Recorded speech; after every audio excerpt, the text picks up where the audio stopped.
عندي بقى مفاجأة حلوة جدا لجمهور النادي الإسماعيلي، وهنا رسالة الجماهير النادي الإسماعيلي. أيوه، موقف إيجابي، وفي كل المباريات دايما جمهور الإسماعيلي بيكون ورا فريقه.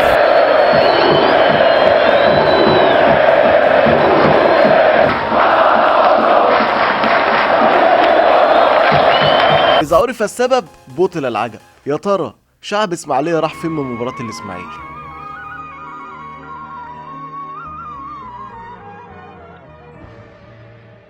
وديتوا الشعب فين يا حازم؟ يا مساء الفل على الكل، معاكم مذيع الكوره. وفي الفيديو ده هكلمكم عن انقطاع جماهير الاسماعيلي عن مباريات فريقها والمدرجات الخاليه، ايه سببها في مباريتين متتاليين غير المباريتين اللي كان عليهم عقوبه. يلا بينا.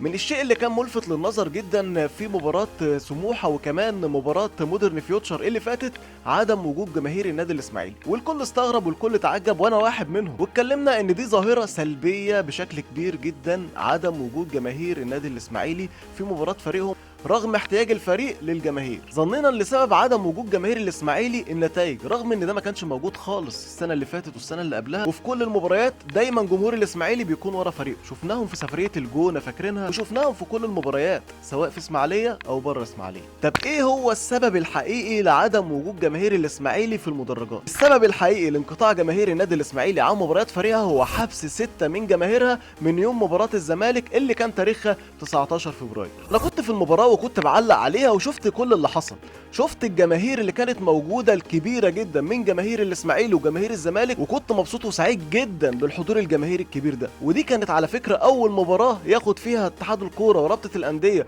وطبعا الجهات الامنيه مشكورا بدخول الجماهير باعداد تصل الى 20,000 متفرج، 10 من هنا و10 من هنا. ولكن للاسف الحلو ما كملش بسبب المناوشات اللي حصلت ما بين جمهور الاسماعيلي وجمهور الزمالك، وده طبعا يعني مش عارف كان ايه سببه. لكن بصراحه الاجواء كانت حلوه جدا بوجود الجماهير من هنا والجماهير من هنا، حاجه كنا مستنيينها كتير.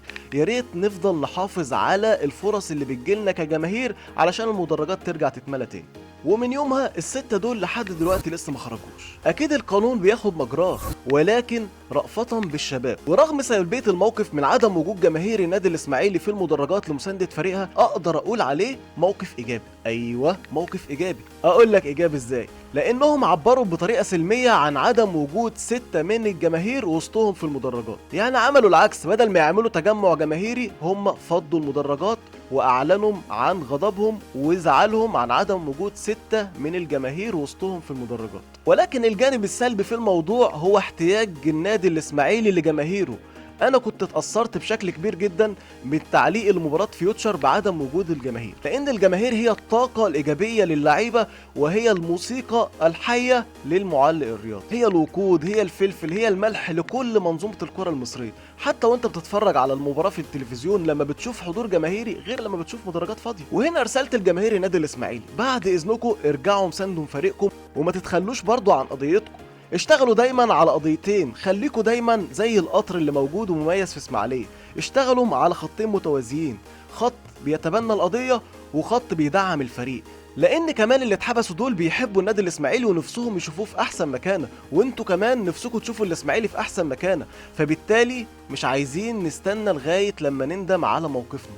زي ما انتوا ايجابيين وانا اشدت بايجابيتكم دي، واللي انتوا بتعبروا بطريقه سلميه عشان خاطر اخواتكم الستة اللي اتحبسوا، خليكوا دايما ايجابيين كمان مع الفريق، لان ابتعادكم عن الفريق ده شيء سلبي والفريق في احتياجكم بشكل كبير جدا. ورسالتي كمان للمسؤولين في اسماعيليه، تبنوا ايضا قضيتهم وخليكم دايما وراهم وشوفوا حقوق الناس اللي اتمسكوا. ويا ريت بقى كلنا نتعلم من السلبيات اللي بتحصل، ويا ريت كلنا نساند فريقنا ونبعد عن اي سلبيات بتحصل في المدرجات. عايزين المدرجات ترجع تتملى تاني، عايزين الحب يكون ما بيننا كلنا وبين بعض، عايزين نشجع فرقتنا وملناش دعوه باي حاجه، عايزين نساعد القيادات الامنيه في تنظيم المسابقه، عايزين نساعد المسؤولين ان هم يتشجعوا اكتر واكتر ويزودوا من الساعه الجماهيريه. كل دي فرص قدامنا، يا ريت نحافظ عليها، يا ريت كلنا نتعلم من السلبيات، ويا ريت اللي حصل ما يتكررش تاني، ويا ريت لما نرجع المدرجات نلتزم بتشجيع فريق. وهنا بقى عندي بقى مفاجأة حلوة جدا لجمهور النادي الاسماعيلي، هوريكم بقى فيديو حلو جدا لترحال 2009 اللي كان ترحال تاريخي لجمهور النادي الاسماعيلي وفي الكرة المصرية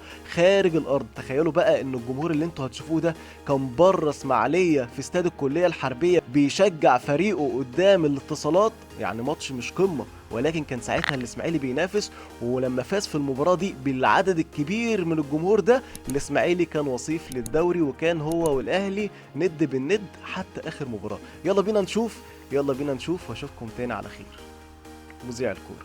ولا الخبره في العشر او 9 دقائق المتبقيه ممكن تصنع فارق. عطيه اسماعيليه هي راسيه، هي لسه بقولها، هو بجريشه في اي مكان، في اي هدف، في اي بطوله خاصه الاسماعيلي تلاقي لازم تصنع على بجريشه. يا جماعه ممكن طلع من الدور الثالث، طلع من الدور الرابع، طلع من اعلى نقطه بعد المصريه بس 35 دقيقه، لسه كبيره اعلى. لقاء تاريخي جميل جدا.